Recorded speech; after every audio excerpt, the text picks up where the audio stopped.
নমস্কার বন্ধুরা, Monica's food খাজানাতে সবাইকে স্বাগত। আজ তৈরি করব আনারসের জ্যাম, যা বাচ্চাদের খুবই পছন্দের। আশা করছি আজকের রেসিপি সবার ভালো লাগবে। জ্যাম তৈরি করতে বিশেষ কিছু লাগে না, মাত্র দুটো উপকরণ দিয়ে খুব সহজেই বাড়িতে তৈরি করে নেওয়া যায় আনারসের জ্যাম। তাহলে চলুন দেখে নেওয়া যাক আজকের রেসিপি। আনারসের জ্যাম তৈরি করতে আমি এখানে কাঁচা পাকা দুটো মিডিয়াম সাইজের আনারস নিয়েছি। আনারসের উপরের পাতাগুলো ফেলে দেব, ফেলে দিয়ে খোসা ছাড়িয়ে নেব। খোসা ছাড়িয়ে ছোট ছোট টুকরো করে কেটে নিলাম। কাঁচা ও পাকা দুটো আনারসই কেটে নিয়েছি। এবারে একটা মিক্সি জার নিয়ে এতে আনারসের টুকরোগুলো দিয়ে দিলাম। একসঙ্গে সবটা আনারস জায়গা হবে না, তাই আনারসের টুকরোগুলো আমি দুবারে পেস্ট করে নেব। প্রথমে কাঁচা আনারসের টুকরোগুলো পেস্ট করে নেব। কাঁচা আনারসটা পেস্ট করে নিয়ে এর মধ্যে পাকা আনারসগুলো দিয়ে দেব। এবারে সবটা আনারস সামান্য জল দিয়ে পেস্ট করে নেব।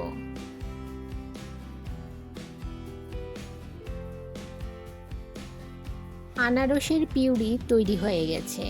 এবারে পিউরিটাই একটা স্ট্রেনারের সাহায্যে ছেঁকে নেব। যদি এতে কোনো আঁশ বা শক্ত অংশ থাকে তাহলে সেটা ছাঁকনিতে রয়ে যাবে। জ্যামের জন্য আমার স্মুথ পাল্পের প্রয়োজন, তাই ছাঁকনি দিয়ে এই পিউরিটাকে ছেঁকে নেব যাতে এর মধ্যে কোনো লাম্পস না থাকে। আমার চ্যানেলে নতুন বন্ধু হয়ে থাকলে চ্যানেলটি সাবস্ক্রাইব করে পাশে থাকা বেল আইকনটি প্রেস করুন আর নোটিফিকেশন অল করুন পরবর্তী ভিডিওর আপডেট পেতে। এই যে দেখুন বন্ধুরা, ছাঁকনিতে বেশ কিছুটা আঁশ রয়ে গেছে। আমাদের জ্যামের জন্য আমরা একদম পারফেক্ট একটা পেয়ে গেছি, পিউরি পেয়ে গেছি। এবারে গ্যাসের চুলায় কড়াই বসিয়ে পিউরিটা ঢেলে দিলাম। আর এতে দিয়ে দেব সামান্য পরিমাণ বিট নুন। ভালো করে মিশিয়ে নিয়ে মিডিয়াম ফ্লেমে 10 মিনিট জাল করে নেব। 10 মিনিট পর এতে দিয়ে দিলাম পরিমাণ মতো চিনি। আমি এখানে হাফ কাপ থেকে একটু বেশি চিনি দিয়ে দিলাম। আনারস কতটা মিষ্টি তার উপর নির্ভর করে চিনি ব্যবহার করবেন। আমি যে আনারসটা নিয়েছি সেটা অনেকটাই মিষ্টি ছিল, তাই চিনির পরিমাণ কমিয়ে দিলাম। আরও 7 থেকে 8 মিনিট মিডিয়াম ফ্লেমে আনারসের পিউরিটা ফুটিয়ে নেব। চিনি দেওয়ার পর এই যে ফেনা ফেনা মতো উঠে এসেছে, এগুলো ফেলে দেব। এটা চিনির ময়লা। যতক্ষণ না পর্যন্ত পিউরিটা সামান্য ঘন হচ্ছে ততক্ষণ জাল দিতে হবে। বন্ধুরা, যারা আমার চ্যানেলটি সাবস্ক্রাইব করে আমাকে সাপোর্ট করছেন আর ভিডিওটি প্রথম থেকে শেষ পর্যন্ত ফুল ওয়াচ করছেন, তাদেরকে অসংখ্য ধন্যবাদ। আর যারা নতুন বন্ধু, অবশ্যই 24 ঘন্টা অপেক্ষা করবেন। 24 ঘন্টা পর আমি আসবো আপনার চ্যানেলটি ভিজিট করে আপনার পরিবারের সদস্য হওয়ার জন্য।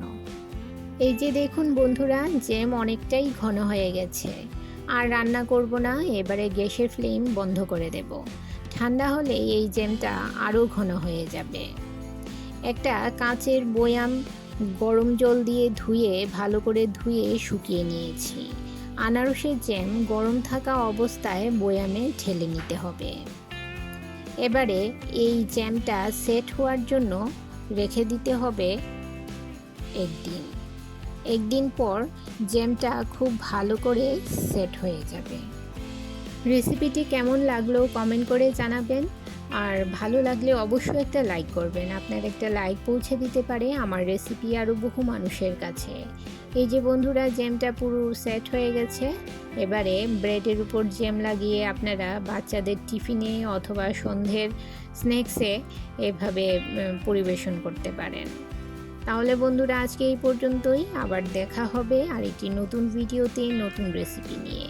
সবাই ভালো থাকবেন, সুস্থ থাকবেন।